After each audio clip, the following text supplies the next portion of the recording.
Ingliz tili speakingiz miyangizda aytadigan so'zlarni tarjima qilib gapirayotganingiz uchun susligini bilasizmi? Siz gapirishga harakat qilyapsiz, lekin miyangiz ona tilingizdan ingliz tiliga tarjima qilish orasida qolib ketgan. Agar bu holat sizga tanish bo'lsa, xavotir olmang, siz yolg'iz emassiz. Bugun ushbu videoda sizlarga miyangizda tarjima qilishni to'xtatib, ingliz tilida fikrlashga va tabiiy gapirishga yordam beradigan 3 bosqichli mashqni o'rgataman. Video oxirida esa kuniga atigi 5 daqiqadan vaqt sarflab, miyangizni ingliz tili rejimiga o'tkazadigan practice challenge ni taqdim etaman. Tayyor bo'lsangiz, boshladik. Dastlab tarjima qilish sizni ravon gapirishingizga qanday qilib ta'sir qilayotganini ko'rib chiqsak. Siz tarjima qilib gapirayotganingizda miyangiz ortiqcha yana bir ishni bajarishga to'g'ri keladi. Birinchi siz gapni o'zbekchada o'ylaysiz, keyin uni inglizchaga tarjima qilasiz va undan keyingina aytishga harakat qilasiz. Bu xuddiki bitta qadam qo'yishni o'rniga bitta joyga 3 ta qadam qo'yishga o'xshaydi. Lekin native speakerlar bunaqa qilishmaydi. Ular inglizchada tarjima qilishmaydi va ular to'g'ridan to'g'ri gapirishadi va ular inglizchada o'ylashadi. Birinchi qadam juda ham oson. Shunchaki atrofingizdagi narsalarni inglizchada aytishga va tarjima qilmaslikka harakat qilib ko'ring. Misol uchun, telefon emas, phone, notebook emas, laptop, stol emas, table kabi. Atrofingizga qarang, nimani ko'ryapsiz? Hozirni o'zida ko'radigan narsangizni tarjima qilmasdan inglizchada aytishga harakat qilib ko'ring. Stolmi, stulmi, divanmi, farqi yo'q. Ikkinchi qadam, nima qilayotganingizni inglizchada miyangizda o'ylashga harakat qilib ko'ring. Bu gap uzun, qanaqadir bir kompleks yoki murakkab bo'lishi shart emas. Shunchaki oddiy bo'lsin va eng asosiysi uni tarjima qilmasdan gapira oladigan gapingiz bo'lsin. Misol uchun, I'm recording YouTube video for my channel. Yoki bo'lmasa I'm drinking coffee, I'm running, I'm walking, farqi yo'q. I'm going to work, I'm washing the dishes, farqi yo'q, lekin uni tarjima qilmasdan gapiradigan gapingiz bo'lishi shart. Shunchaki qisqa va oddiy gaplar bilan miyani qayta dasturlash kerak.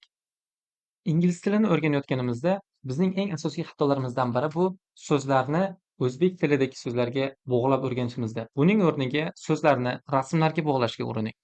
Masalan, bu rasmni ko'rganingizda miyangizda itni emas, balki dogni shakllantirishga harakat qilib ko'ring. Kurslarda borganingizda e'tibor bergan bo'lsangiz, o'qituvchilar ko'pincha vocabulary'ni oshirish uchun 4000 essential English words ni tavsiya berishadi.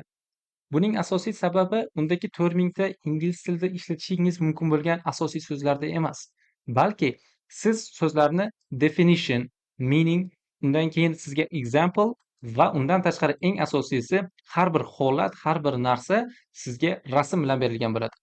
Va siz definitionni ko'rib, uni ishlatilishini ko'rib va uni rasmga bog'lasangiz, miyangizda so'zni yodlab qolish ehtimoli juda ham katta bo'ladi va undan keyin speakinglarda foydalanganingizda qiynalmaysiz. Mana esa hozir sizlarga berayotgan 3 ta metodam aynan shunga yaqin qilib olingan va effekti esa game changer. Agar miyangiz rasmlarni ko'rgan paytda uni inglizchada o'ylashga o'rgansa va hech qanaqa tarjimalarsiz aytadigan bo'lsangiz, sizning speakingingiz ancha tezlashadi. Endi esa sizlarga 5 daqiqalik mashq challenge ni beraman. Sizlarga ishontirib ayta olamanki, har kuni bu 5 daqiqalik mashqni bajaradigan bo'lsangiz, sizning ingliz tilida o'ylashingiz easy peasy lemon squeezy bo'lib qoladi. 5 daqiqaga taymerni o'rnating va challenge ni hoziroq boshlang. Dastlab atrofingizga qarang va biror bir jihoz, narsa, predmet nima bo'ladigan bo'lsa, uni o'ylamasdan, tarjima qilmasdan ingliz tilida aytishga harakat qilib ko'ring. Undan keyin esa nima qilayotganingizni inglizchada tarjima qilmasdan aytishga harakat qilib ko'ring.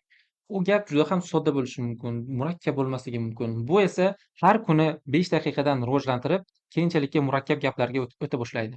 Kuniga atigi 5 daqiqa sizning ingliz tilida avtomatik gapirishingizga olib keladi. Unutmang, har kuni 1% o'sish uxlashdan ko'ra yaxshiroq. Learn English, dream without limits. See you in the next one.